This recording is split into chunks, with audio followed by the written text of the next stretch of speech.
hi albata Mizoram Iowa chenai culture in prepare na ania Mizoram Iowa in chenai kalanga chenai zo Shanghai noi somnga velek aniang chu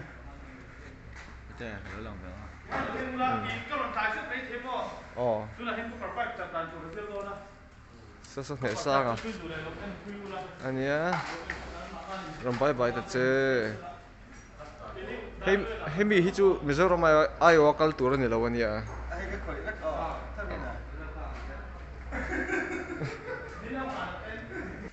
ole hi alparta chu ni a I Mizoram Iowa chenai culture kan ti chu ni a hello alberta try em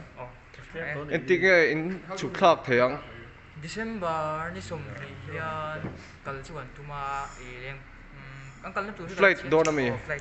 chuanin en tik tung kumeron hole manang em mishing tumdan chuan ni som hi le pasari borvela chuanin chenaya chuanin zuk in ti sia ka nga a Bangalore mole sorry in ti sia ka in tin chu Shanghai a tro ole Shanghai a kal ngei thei turin tu sangna kan hlan che a chuan dam takin kain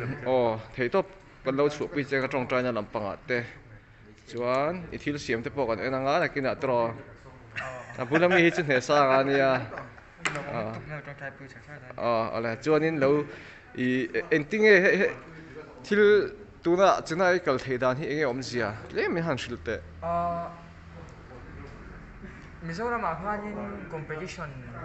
ha oma India skills competition tin oma mo chuan khami kha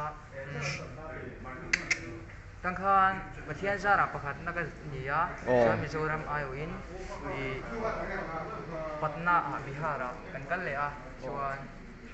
Bihar zo khan pathian zar thawin ange tumpui nei loin tanga chuan tun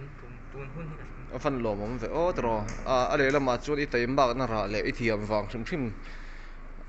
ani chu I kale je natura du sa kan hlan che kan lom tu ke hi Alberta tu na kan khom zo chi tak eng lo in buat sai na ania an lo noi se la mi lo thiam ro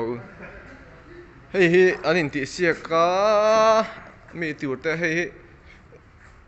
tia en hi chuanin mitam tak chong ka thiam mangin lo ti pon nei theya en angot hi nei don lo ania a soyang kha ni mai